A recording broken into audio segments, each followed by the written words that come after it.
Us, everyone. I am joined today by Trey Anthony. You may know her from The Kink in Your Hair, of course, that amazing play that we all grew to know and love. And also, she is the first Black Canadian woman to ever create and produce a primetime series for major Canadian television. We all followed along when The Kink made it to TV. She's since written for the Oprah Winfrey Chat Network, for Lionsgate, Comedy TV, and now she's written her own book, A Black Girl in Love with Herself. Yes, Trey, welcome. Show us the book, show us the book coming up. Yes, I love it. How are you? How are you, girl? I'm great. I'm doing really well. Thank you. Really nice to see you. It's been a minute. Where in the world are you? I'm actually in Tampa. Tampa. I get around. Yeah. I'm actually in Tampa right now. I don't know how long that will last, but here I am. Yeah. Oh my gosh. Is that like COVID central now? Isn't like Florida It is. It sure is. But the good thing is I really don't go anywhere. I stay in my home. Right. And then when I do go out, it's usually just like a really sacred part of the beach where nobody is. And I dip in, dip out, and come home. Yeah. So that's kind of about how it goes. Yeah. Love it. So I read the book in one night. People have been saying that. Yes. One night, because I couldn't put it down. Because it was revealing so much of myself that I had shied away from revealing to myself, if you know what I mean. Yeah. Oh, definitely. And I cried and laughed and cried because what really stood out for me was the part when you talked about breaking down. Yeah. And not wanting to see a therapist and thinking that everything that is happening is normal. Yes. When really it's not normal at all. Could you talk about this like indestructible Black woman, strong Black woman thing that we all are doing and continuing to do? Yeah. We do it all the time. I saw a meme once, and I hope I'm quoting it right. It says a lot of times Black women think we are failing, but what we're actually doing is surviving trauma at all times. And we just don't recognize that this is actual trauma, but we see it as, oh, we are failing and we cannot fail. Yeah. So that's definitely was where that book, Black Girl in Love with Herself, was rooted for me, was to say, when I thought I was failing, this was actual trauma I was going through. Now, speaking of trauma, your book starts off with the traumatic end of your relationship. Oh, yes. And, you know, you're a public person and you still live your life out loud. And we love that about you. So many of us who followed you on Facebook were following along with your relationship because they were amazing daily posts that were giving us all FOMO, right? Like this incredible relationship, which, let's honor, was good for, you know, for what it was in the time. Oh, definitely. Can you talk a little bit about what happened? Because we noticed, your followers noticed that it kind of coincided with the arrival of a new person in your life, your little baby. Yes. What happened? And what have you? Everybody wants to. I want to know too, Camille. I want to know too. I specifically want to know, what have you learned about living your life in public? Because even though all of us are public people, a lot of us are living our lives publicly on social media. Yeah, I think if there's anything that I have learned, I'm going to take a page out of Beyonce and Jay-Z's world, right? Like the next time around when I do this, right, I'm definitely going to keep certain things sacred. Like, you'll know when I'm starting something or I'm in something really serious with someone, definitely I will do a little post. I'll do one little post. Okay. And I'll be like, your girl's back. He's in love. But that's it. You ain't gonna see nothing more, nothing. Right? And you may see me go down the aisle. I'll take a little video. Yes. Right? But that's about it. I'm not doing this shit again. No. No, because it really was a humbling and really humiliating experience for me. And I'm not going to try and sugarcoat it in any kind of way. It was such a fall from grace. But that fall made me able to really write the truth in this book of what it's like when your whole life blows up in your face and you don't see it coming, when you think that you're on the same page with somebody, and when you just really ignore just your intuition and your guts because you so want to believe in someone and believe in love. And especially for someone who wasn't lucky in love to begin with, right? And who had that dream of, I wanted a good love and I wanted a healthy love.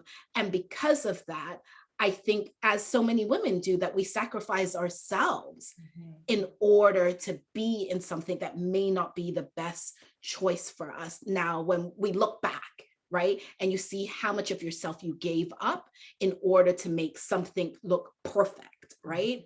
And so for me, it really was an eye-opening experience for me. And it was something that rocked me to my core. It's been nearly 2 years, and I will still say to people, I am still recovering from that blow. I'm still recovering. You know, I would say I'm 90% to the Trey, but I'm still not that Trey. And I don't want to be that old Trey either. So that's something that I'm really diligently moving through and working through, is my own self-care, my own self-preservation, my own self-identity, and just finding out who I am when I choose to love me first and put myself first. Were you scared to be a single mom? Oh, girl, listen, right? I think you know this, right? My mom had me at 17, right? I'm the oldest of 3 children. My mom was a single mom. My grandmother had 6 children. She was a single mom. And if there's anything in my life that I declared loudly, was that I didn't want to be a solo parent. And the irony of it all in this was, I waited because my partner at that time wasn't ready. And so, because I didn't want to be a solo mom, I was like, okay, I'm going to wait. I'm going to give you time. I'm going to give you time. And now the irony is, I'm now a solo parent doing it by myself as an older parent as well. So that's a whole different ball game, right? Because this kid just has me running, right? And I'm like, I'm too old for this, right? Very much. I have friends who are seeing their kids off to grade 9 and 10, and I'm picking my kid up at the daycare, right? So you know that this is a different time for me to be a parent. Oh, yes. Let's talk about the book and getting it made, the journey of getting it made, because you have so much cachet, you have accomplished so much. People might think, well, it was probably, you know, a cakewalk for her to get this book done. What was it actually like? Girl, listen, I sent it off to an agent and I was like, this is the book I want to do. And she shopped it around for a couple of months. I'm going to give her credit for that. She shopped it around for a couple of months. And then she was just like, nobody wants this book. Nobody going to buy this book. Nobody, right? Nobody wants it, Trey. Give up, right? That was the last email I got from her before I fired her, when she was like, how many times can I tell you that nobody wants it, right? She goes, you need to learn the word no. And that's when I was like, you're no longer my piece, right? So yeah, so that's a true story. I don't have to lie about that. A true story. And that's when I decided that I was going to shop it myself. And I went to Hay House because I was such a huge fan of Hay House. And I've read every single book on the Hay House, their whole agenda thing. Yes. And so I decided to do it there. And then when I sent it to Hay House, it was so funny because I decided, that I was going to send in my own book proposal and put it my way and not go with an agent. And when I sent it in, the editor, the acquisition editor, wrote me back. She was so lovely. And she said, it's quite evident that you have never written a book proposal before. But I love your tenacity, but the format is all wrong. Like, it's totally wrong, right? And so she said, but there's something there. Like, I feel there's something there. And she said, I'm going to send you a couple of book proposals so you can take a look at the format and the sample and then come back to me. And I took about 3 months and I followed and I did some research and I went on YouTube and I read some books on how to put a proposal together and I copied her samples. And that's how I got it in. And that's when, and it wasn't a yes right away. It took a good Sure. 6 months, again, waiting and waiting before I got the yes for the book. But we do not learn the word no around We here. do not learn the word no. I don't Okay. know the word no. I don't know the word no. Yes. Mm-mm. Not right now, but not no. So then that led last year, I believe, to a brand new position for you at Bell Media as a development producer. How's that going? What have you been doing at Bell Media? It's been amazing. It's been such a different experience. Me, so as all of you guys know, I've always kind of done my own stuff, right? Self-employed businesswoman. So the lovely part of Bell Media, which I love the most, is just seeing that money in my bank account every Friday. I'm like, wow, hey Bell, I'm with you. But on a serious note, it's been really great to see that Bell is really walking the talk of trying to get more diverse voices in there, more diverse programming. They've been really open to my suggestions around trying to get people of color in, shadowing new shows that we're developing. So we're able to, because like everything, as you know, Camille, you've been in the industry for so many years, right? Like you're a veteran, you know this. It's about relationships, right? People hire who they know.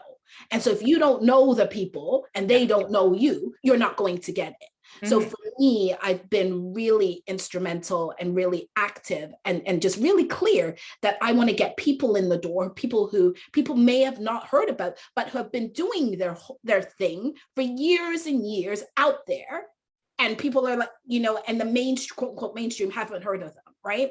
So for me, that has been a really big thing of meeting with creators of color. I've been very vocal that I want to produce shows by people of color, and that is really at the top of my list. And I haven't been shy about that. And Bell has been very supportive. Anyone you're excited about, super excited about that you can talk? There's a few. Okay. I can't talk. I know. Until everything is signed. All right. But there's definitely a few things coming out that I'm very, very excited about, not only about the creative process, but also around the host, the casting, that I think is going to be really phenomenal. And I think it's going to put Canada on a whole different map of how we go and do things. Yeah. Yes. All right. Are you thinking about your next step, about the future, or are you trying to stay in the moment? What's up? Oh, girl. I think I'm always guilty of that, of going, thinking of the future. For me, I really want to do, because I felt really robbed during the pandemic of not doing an in-person book tour. So next year I have planned like a full city book tour, in Canada, across the US, because I was so surprised. I kept saying to my publisher, well, my market's in Canada, And then they called me about a month ago and they said, I know you keep saying your market's in Canada, but your book is selling way more better in the US. Like women are buying the book from Barnes and Noble. Barnes and Noble told us like they come and they buy like 3 or 4 copies, right? They don't just buy all one. Their girlfriends. And they give it to all their girlfriends, right? And Canadians, we're a bit more conservative. So we'll buy the one and maybe then send it to our friend and say, listen. That's what I do. And drop it off to your friend in Scarborough, right? When you're in Rexdale. I know how we do it. I'm that girl too, right? But Americans will actually, okay, but give it back when you're done, okay? Give it back. But Americans will actually buy for their brethren. That's where we're at. But I still Amazing. Well, Trey Anthony is coming to a city near you soon. Keep it locked. Trey, thank you so much for being with us, sis. Much love. Oh, thank you so much for having me. And guys, go out and buy the book. Buy the damn book. Buy the damn book. Bye.